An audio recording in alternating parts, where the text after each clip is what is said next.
Hello students. आज हम लोग एलसीएम एसएफ की एक्सरसाइज 2 पर डिस्कस करेंगे। हम लोग ने इसके पहले एलसीएम एसएफ की थ्योरी, उसकी वर्ड प्रॉब्लम्स और एलसीएम एसएफ की एक्सरसाइज 1 का कवर किया है। आज हम लोग एलसीएम एसएफ की एक्सरसाइज 2 पर डिस्कस करते हैं। तो हम लोग स्टार्ट करते हैं आज के एक्सरसाइज का फर्स्ट प्रॉब्लम। यहाँ पर हमारी प्रॉब्लम क्या कह रही है? 3 नंबर्स विच आर को प्राइम। 3 नंबर हमें जो कि कह रहा है वो तीनों नंबर्स को प्राइम है। तो सबसे पहला पॉइंट ये बनता है को प्राइम नंबर्स क्या हैं। ठीक है, किन्हीं भी ऐसे दो नंबर को हम को प्राइम कह सकते हैं जिनके बीच कोई कॉमन फैक्टर नहीं है। ठीक है, मींस इनके बीच कोई कॉमन फैक्टर नहीं है। अगर कोई भी कॉमन फैक्टर नहीं है तो एक हमेशा कॉमन फैक्टर रहेगा, वो क्या रहेगा? 1। इसीलिए 1 को कहते हैं यूनिवर्सल फैक्टर। ठीक, जैसे 3 और 5 ले रहे हैं, इनके बीच 1 के अलावा कोई और कॉमन फैक्टर नहीं है। 3 को हम लोग क्या रख सकते हैं? 3 इंटू 1। 5 को 5 इंटू 1। तो ऐसे नंबर जिनके बीच कोई भी कॉमन फैक्टर नहीं रहता है, कोई भी उभयनिष्ठ गुणनखंड नहीं रहता है, उनके बीच हमेशा कॉमन फैक्टर क्या रहेगा? 1। ऐसे नंबर्स को सेट को हम लोग क्या बोलते हैं? को प्राइम नंबर्स। ठीक है, तो यहाँ पर क्वेश्चन में 3 नंबर्स दे रखे हैं जो कि क्या है? को प्राइम नंबर, मीन उनके बीच कोई भी कॉमन फैक्टर नहीं होगा। तो एक ही कॉमन फैक्टर बच रहा है, कौन सा? 1। Such that the product of the first two is 551। कि 3 नंबर जैसे दे रखे हैं, हमने ले लिए ए बी सी, 3 नंबर हैं। अब क्वेश्चन क्या कह रहा है? Product of the first two is 551। जो स्टार्टिंग के दो नंबर्स हैं उनका गुणनफल कितना दे रखा है? 551। तो जो कह रहा है उसको एक बार हम करते जा रहे हैं। ए इंटू बी कितनी वैल्यू दे रखी है? 551। And that of the last two is 1073। और जो आखिरी के दो नंबर हैं उनका जो प्रोडक्ट दे रखा है, उनका जो मल्टीप्लिकेशन दे रखा है, कितना दे रखा है? 1073। तो आखिरी के दो नंबर क्या है? बी और सी। इनका मल्टीप्लाई दे रखा है 1073। The sum of the 3 numbers is. उन तीनों नंबर्स का सम क्या होगा? हमें वैल्यू फाइंड करनी है ए प्लस बी प्लस सी की। ठीक है, तो सबसे पहले हम लोग ये जो भी हमें वैल्यूज गिवन है इनके फैक्टर्स करते हैं। फैक्टर्स करने के बाद हम लोग कॉमन फैक्टर के थ्रू ए बी सी तीनों को अलग अलग करने की कोशिश करेंगे। तो सबसे पहले हम 551 के फैक्टर्स करते हैं। तो देखते हैं 551 किससे कैंसिल हो सकता है। 551 के फैक्टर्स करें तो ये 19 से डिविजिबल है। एक बार हम चेक कर लेते हैं। 19 दूनी 38।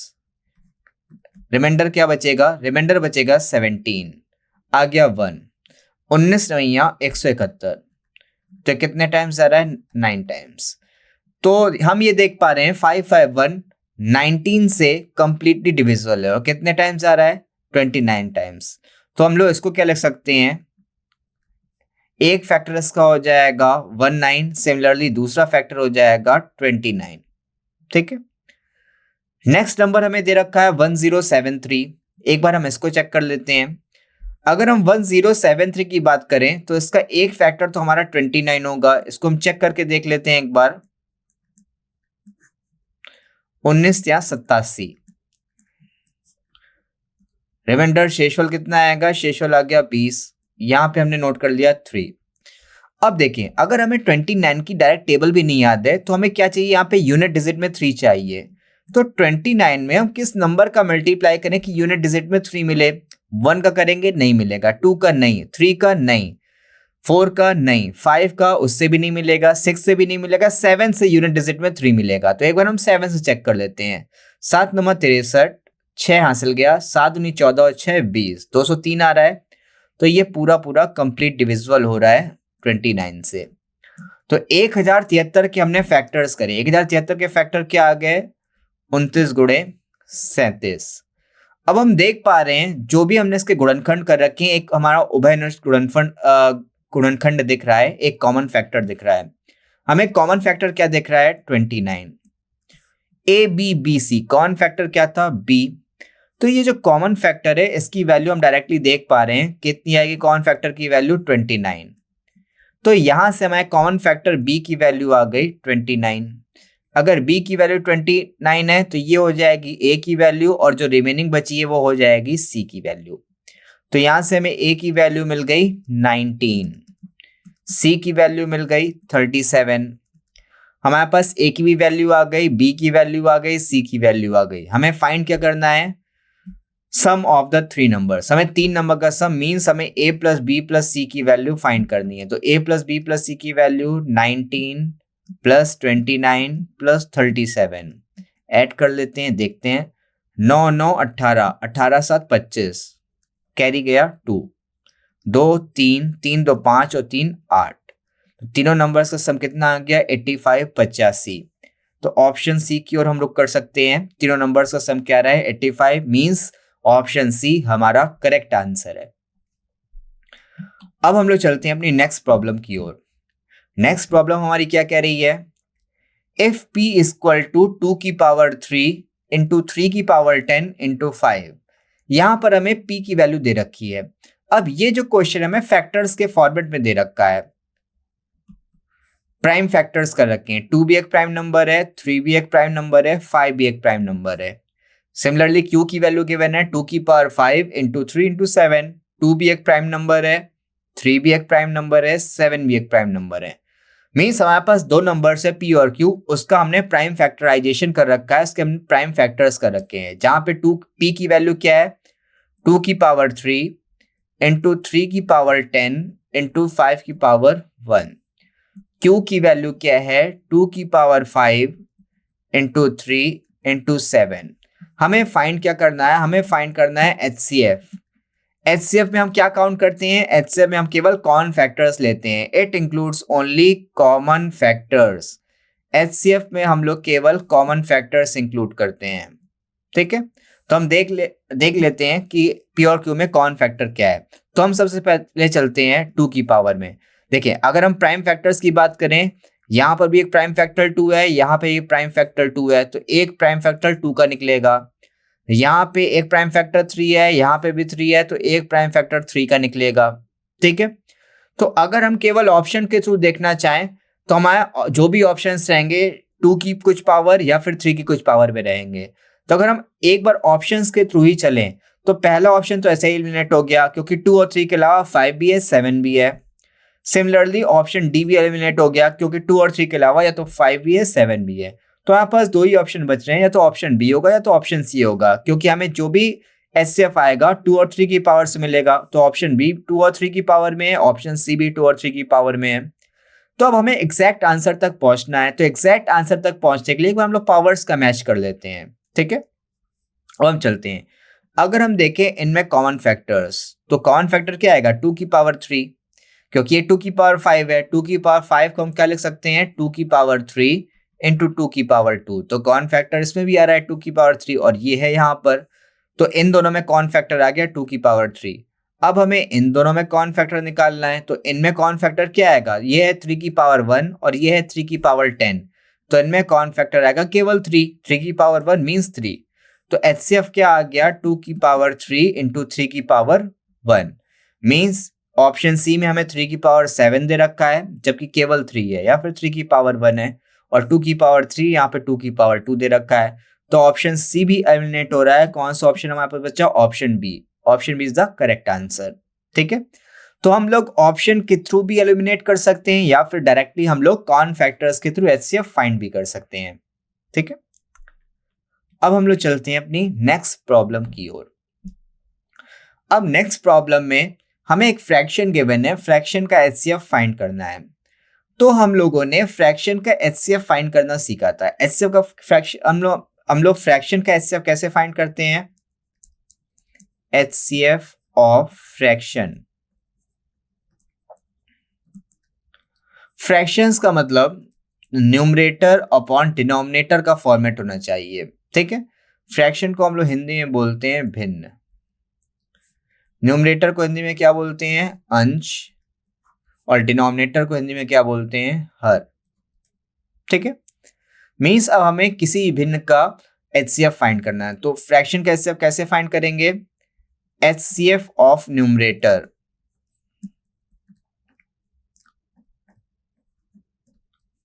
अपॉन, मीन्स जो भी अंश में है उसका तो हम लोग HCF फाइंड करेंगे, और जो हर में है मींस जो डिनोमिनेटर में है उसका हम लोग इसके अपोजिट मींस एलसीएम फाइंड करेंगे। तो अपॉन में क्या आएगा, एलसीएम ऑफ डिनोमिनेटर।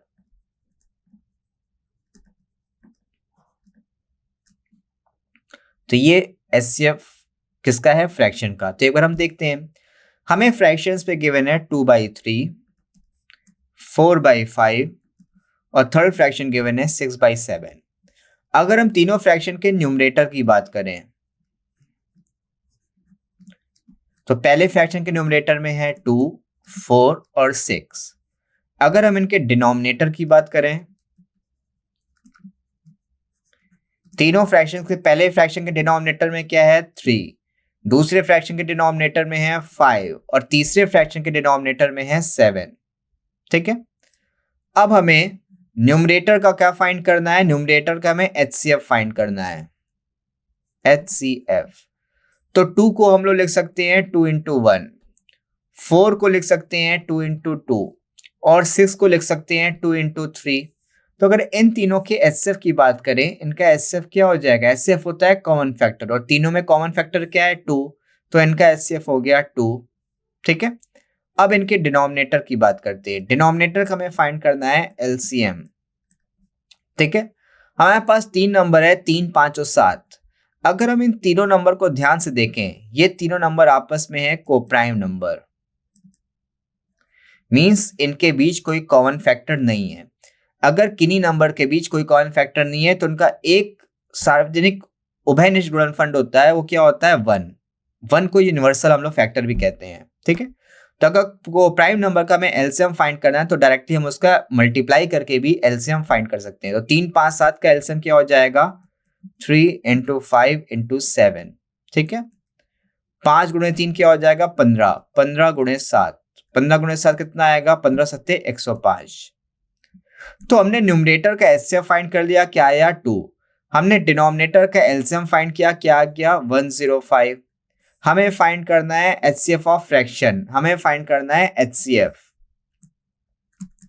तो एचसीएफ कैसे हम लोग फाइंड करते हैं, न्यूमरेटर का जो भी हमने एचसीएफ निकाला है, क्या निकाला है 2 अपॉन डिनोमिनेटर का एलसीएम क्या निकाला है 105। तो ये हमारा हो जाएगा फ्रैक्शन का एचसीएफ 2/105।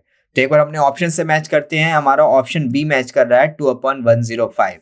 तो ये जो हमें गिवन फ्रैक्शंस हैं इसका एचसीएफ क्या आएगा 2/105, मींस हमारा ऑप्शन बी करेक्ट आंसर है, फ्रैक्शंस का एचसीएफ आएगा 2/105। अब हम लोग चलते हैं अपनी नेक्स्ट प्रॉब्लम की ओर, नेक्स्ट क्वेरी की ओर। नेक्स्ट प्रॉब्लम क्या कह रही है, 3 numbers are in the ratio 1:2:3। हमें 3 नंबर्स दे रखे हैं और किस रेशियो में दे रखे हैं 1:2:3 के रेशियो में। तो अगर हम इन तीनों नंबर्स के बीच का मिन टर्म x ले रहे हैं तो हमारा पहला नंबर क्या हो जाएगा 1 into x, मींस पहला नंबर हो गया x। सेकेंड नंबर हमारा क्या हो जाएगा,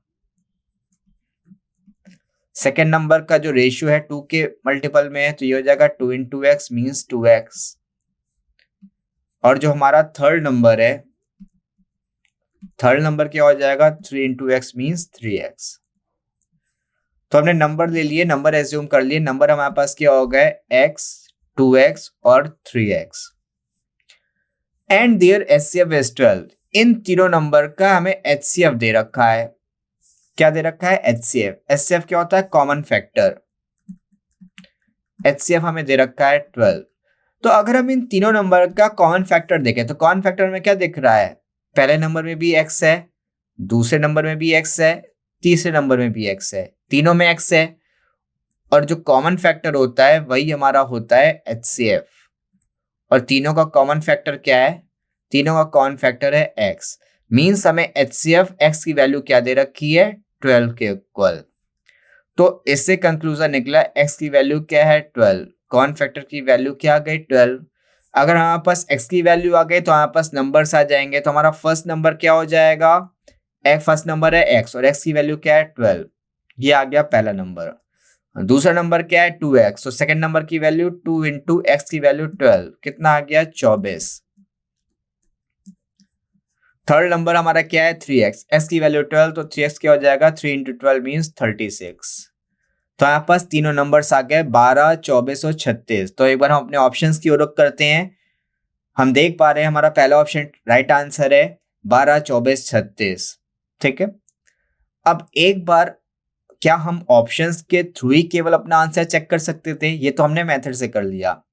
एक बार हम चलते हैं ऑप्शंस के साथ कि ऑप्शंस कैसे फाइंड करेंगे। देखिए, मैथ्स में जब भी हम क्वेश्चन सॉल्व करेंगे, ऑप्शंस का एक स्पेसिफिक रोल होता है क्वेश्चंस करते टाइम। हम कई क्वेश्चंस केवल ऑप्शंस के थ्रू भी सॉल्व कर सकते हैं बिना मेथड यूज किए हुए। उसके लिए हमें क्या करना रहेगा? कंडीशन सेटिस्फाई करानी रहेगी। हमारा जो ऑप्शन कंडीशन को सेटिस्फाई कर देगा वही हमारा एग्जैक्ट आंसर होगा, वही हमारा राइट आंसर होगा। तो एक बार हम लोग चलते हैं ऑप्शन से हमें कैसे पिक करना है उस पर हम चलते हैं। देखें, पहली कंडीशन क्या दे रखी है? 3 नंबर हमें किस रेशियो में दे रखे हैं? 1:2:3 में। तो हम देखें क्या हमारा पहला ऑप्शन इस रेशियो को मेंटेन करता है।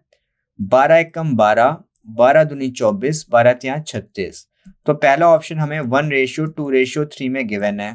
ठीक है, एक बार हम सेकंड को चेक करते हैं। 5, 10, 15, 5 एकम 5, 5 दूनी 10, 5 तिया 15। तो ये भी 1:2:3 में है। एक बार हम थर्ड ऑप्शन को चेक करते हैं। 4 एकम 4, 4 दूनी 8, 4 तिया 12। तो थर्ड ऑप्शन भी 1:2:3 में है। एक बार हम लोग डी से चेक करते हैं, सारे जीरो कैंसिल, तो ये भी हमें 1:2:3 में है। तो जो हमें क्वेश्चन की फर्स्ट लाइन दे रखी है उसके अकॉर्डिंग तो अभी मेरा आंसर निकला नहीं है। ठीक है, हमने चारों ऑप्शन चेक कर लिए, सारे 1:2:3 में है। तो एक बार हम लोग सेकेंड सब कंडीशन पर चलते हैं। सेकेंड सब कंडीशन क्या है? And their HCF is 12। उनका HCF means common multiple common factor, वो हमें दे रखा है। तो उनका कॉमन फैक्टर क्या दे रखा है? 12। हम देखते हैं जिस ऑप्शन का कॉमन फैक्टर 12 रहेगा वही हमारा आंसर होगा। तो एक बार हम चेक करते हैं। पहले नंबर में कॉमन मल्टीपल क्या है? 12। यही हमारे क्वेश्चन की डिमांड भी है, बट एक बार हम सारे ऑप्शन चेक कर देते हैं। सेकेंड क्वेश्चन में कॉमन मल्टीपल कॉमन फैक्टर क्या है? 5, जबकि क्वेश्चन में गिवन है 12, तो ऑप्शन बी तो पॉसिबल नहीं है। ऑप्शन सी की ओर चलते हैं। ऑप्शन सी में कॉमन फैक्टर क्या है? 4। हमें क्वेश्चन में गिवन है 12, तो यहाँ पे वैल्यू मिसमैच करी, मीन्स ऑप्शन सी भी पॉसिबल नहीं है। लास्टली हम ऑप्शन डी पे चलते हैं। ऑप्शन डी में हमारा कॉमन फैक्टर क्या है? 10। 10 कॉमन लेके अंदर क्या बच रहा है? 1:2:3, जबकि क्वेश्चन में कॉमन फैक्टर दे रखा है 12, तो ये भी मैच नहीं कर रहा है, मीन्स ये भी हमारा राइट आंसर नहीं है। तो 3 ऑप्शन कैंसिल हो रहे हैं, केवल एक ही ऑप्शन हमारे पास बच रहा है जिसका कॉमन फैक्टर भी है 12, मीन्स ऑप्शन ए हमारा राइट आंसर होगा। तो हम देख पा रहे हैं अगर हम किसी भी तरीके से क्वेश्चन को नहीं सॉल्व कर पा रहे हैं, ट्रेडिशनली हम नहीं सॉल्व कर पा रहे हैं, तो अपने ऑप्शंस के थ्रू भी अपने आंसर तक पहुंच सकते हैं। तो मैथ्स के पार्ट में ऑप्शंस एक स्पेसिफिक रोल अदा करेगा आंसर फाइंड करते टाइम। तो ये था हमारी प्रॉब्लम नंबर 4। अब हम लोग चलते हैं नेक्स्ट प्रॉब्लम पर, प्रॉब्लम नंबर 5। तो हमारी नेक्स्ट प्रॉब्लम क्या कह रही है? 3 numbers are in the ratio of. हमें 3 नंबर का रेशियो दे रखा है। रेशियो क्या दे रखा है?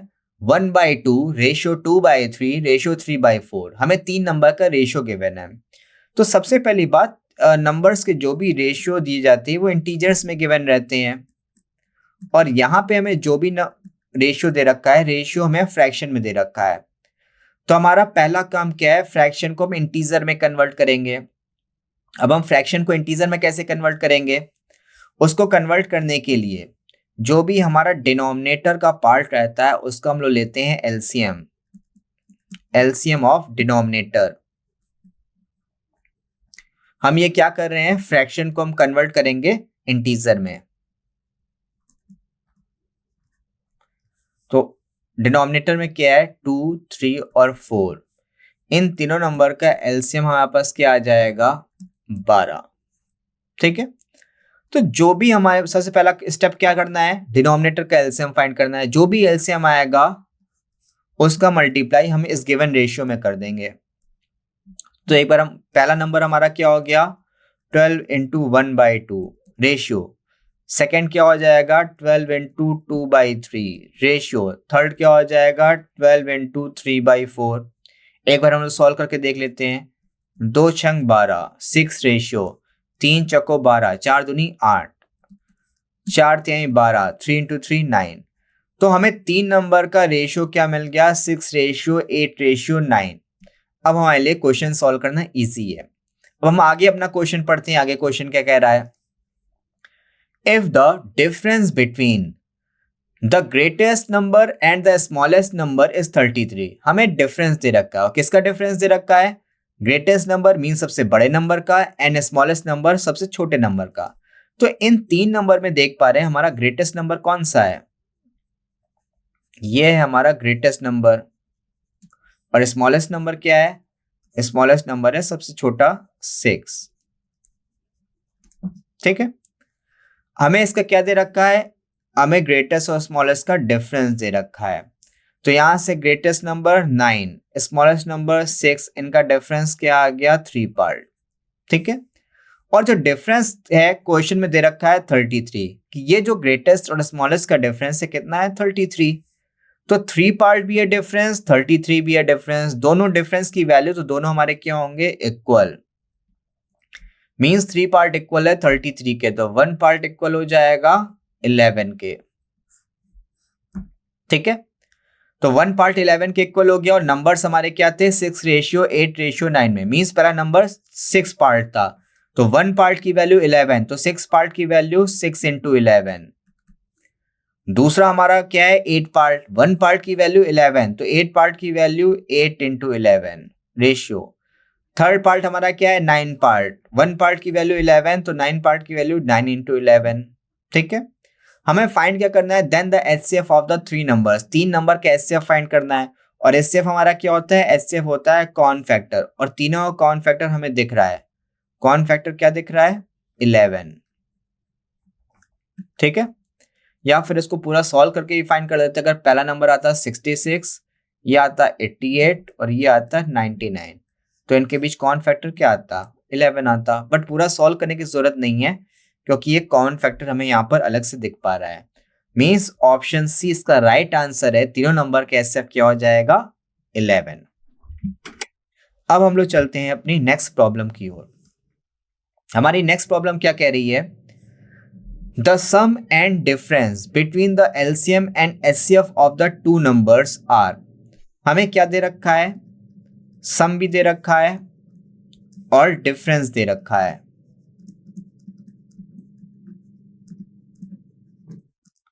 अब किसका सम और डिफरेंस दे रखा है, between the LCM and HCF of 2 numbers. हमें 2 नंबर के एलसीएम और एचसीएफ का सम दे रखा है, और इन्हीं का हमें डिफरेंस दे रखा है।